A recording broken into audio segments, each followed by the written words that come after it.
Today is another day where we're getting together for a few minutes to practice positivity. And today's practice is going to be on compassion.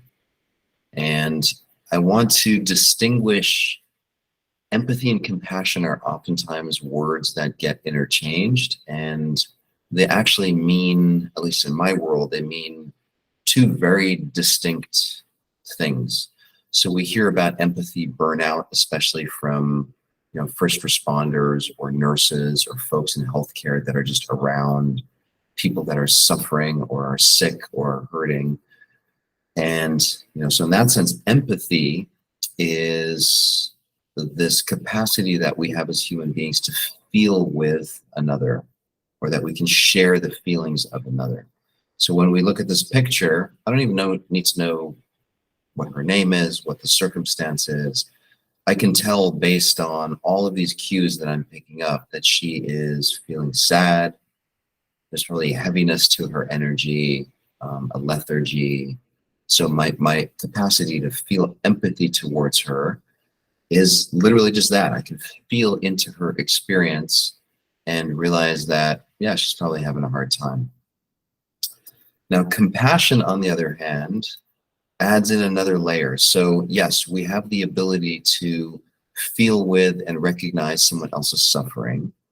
But the key thing about compassion is that we empower ourselves to be able to activate or cultivate this idea of a heartfelt desire to alleviate someone's suffering. So it's not a passive experience where we're simply noticing that people are distressed and they're feeling sad and we're getting sucked up in it. It's we feel all of that, and there's a part of us that says, yeah, people are suffering and I want to do something about it. Sometimes doing something about it means just being with them and acknowledging to them that I see your suffering, and I'm just going to hang out here with you. Other times we roll up our sleeves and we take care of things, like we stop bleeding and we make things happen, right? So that is that. So there's that fundamental difference between empathy and compassion. And if I had to choose, I would always steer towards compassion, mainly because it has that empowering or self-motivating component to it, that allows us to do something, because action precedes mood, or mood follows behavior. So we want to be able to do something. Okay, so what we're going to do today is we are going to think of someone that we love. So let's start there. So slow down for a second. I'm closing my eyes, and I am bringing to mind someone that I care about.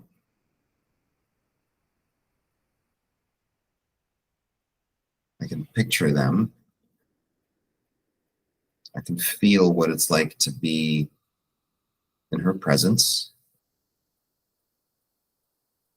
So if you can do the same, just drop into that space of being energetically in contact with this person.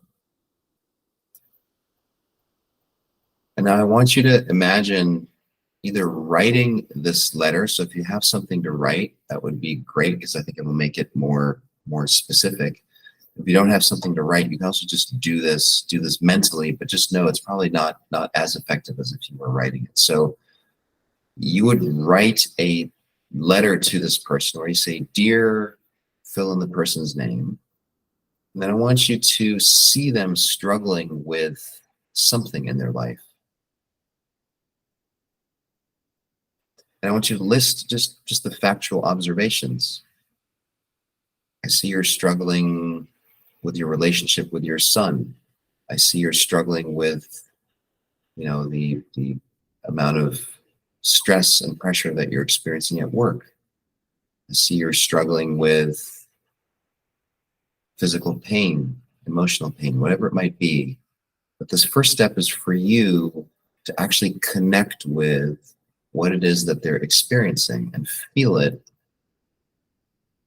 with them. So you need to know what's happening for them. And then I want you to see if you can guess at or drop into a place where you are actually understanding and relating to the impact that it's having on them. So you've been spending a lot of time at work, you've been coming home late, you've been missing dinners with your children, and I can tell that it's having the following impact on you. And this is where we want to get into feelings and needs. You can see that you might be feeling sad over the fact that you're missing connection with your children, or you're feeling upset because your need for being seen and respected is not being met in your workplace. Or again, I don't want to feed specific scenarios in here. I'm just trying to give examples. Let's see if you can really get in touch with what are you noticing is going on for them. And then the feelings and needs, to some extent, are guesses, because the truth is you don't exactly know, but you can imagine what might be going on for them.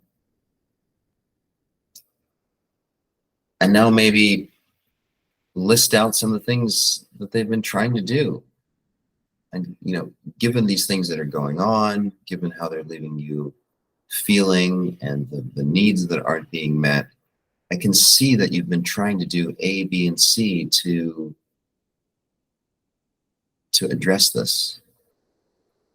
And again, remember, this is a compassion exercise, right? So you're dropping into their world, you're feeling with them, so you really want to, use your empathy to connect with them, but you're kind of staying a little bit above it. You're not getting completely, pulled into the experience that they're having, but you're using your intellect, your spirit, your capacity to see what's going on for them, and you're able to describe this. So you're struggling. I see the impact it's having on you. I see you've been trying to do these different things to change it. And here comes the compassion part. And my wish for you is that, and then you fill in the blank. So now you start imagining, this is the empowered part. This is the compassion part, where you say, I'm not just going to linger in the state of feeling with you and just feeling the pain or the tension, but I'm actually going to start getting creative and thinking of possible outcomes or desired outcomes that might help you feel better. And I will wish that for you. I'm going to articulate that or express that for you. So what would you like to see differently in their life?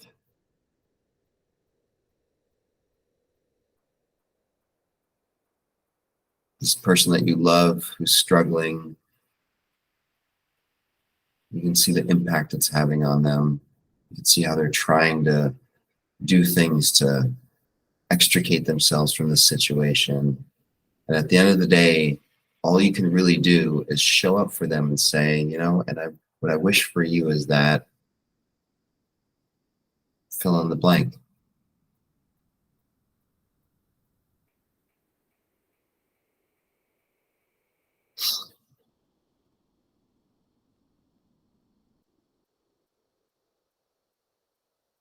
And then if you want, you can sign off on this compassion letter, with love. With love, me.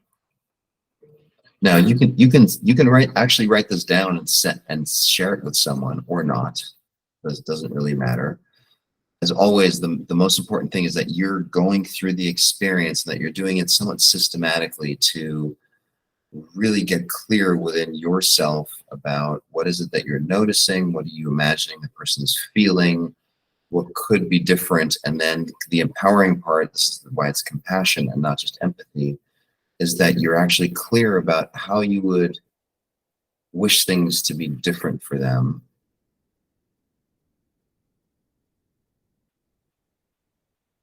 And then if you want, you can write this all down and you can share it with them, or you can just do this as an exercise for yourself. And here's the extra credit part. So you can take all of these statements that you're making here, And you can swap them out with yourself. So you can turn this compassion towards yourself. So going back to this, imagine you could write yourself the same letter. Dear Oli, see that you're struggling with fill in the blank. My schedule's too busy, not enough time with my kids, my family. I can tell it's having a certain impact on you, like you'd like things to be different. The point being is we can use this exact same formula and our capacity to feel and experience this compassion for other people. We can use that and realize that we're a people too. And the more we cultivate this ability to have this kind of relationship, this self-compassionate relationship with ourselves, the healthier we are, the more we can contribute to other people's lives, the better everything frankly gets. So this is the extra cred part. See if you can swap out their name for your name, and then just entertain the idea of, oh gosh, what if I was turning this lens of compassion towards myself and go through the same process? How might that feel?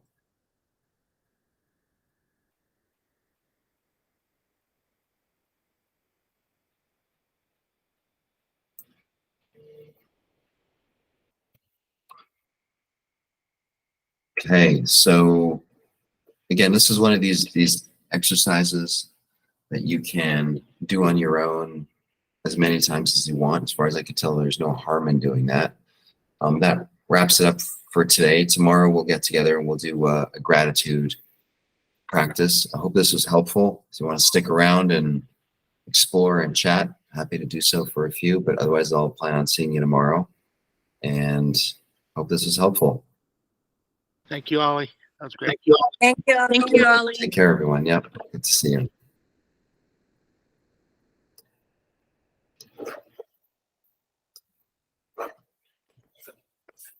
Scott, you there?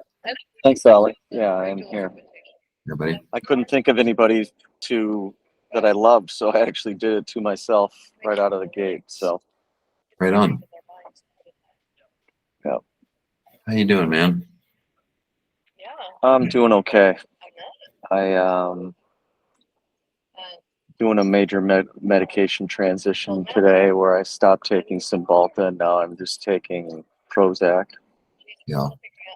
Are you feeling any different? I cut my Klonopin down to 0.75 last night, and I think I slept decent. Yeah, I'm malnourished right now, so I need to go get some lunch. Yep. All right, man. Do one thing at a time. Yeah. I got to hustle into the clinic. I got a patient there at 12:30, so let me do that. Okay. Hit a touch base this afternoon if you want. All right. You want to? Sounds good. Yeah. Yeah, I'll be around. I think I finish up around 4 o'clock today. Okay. Awesome, man. All right. Sounds good. Thank you. Peace out. Yep.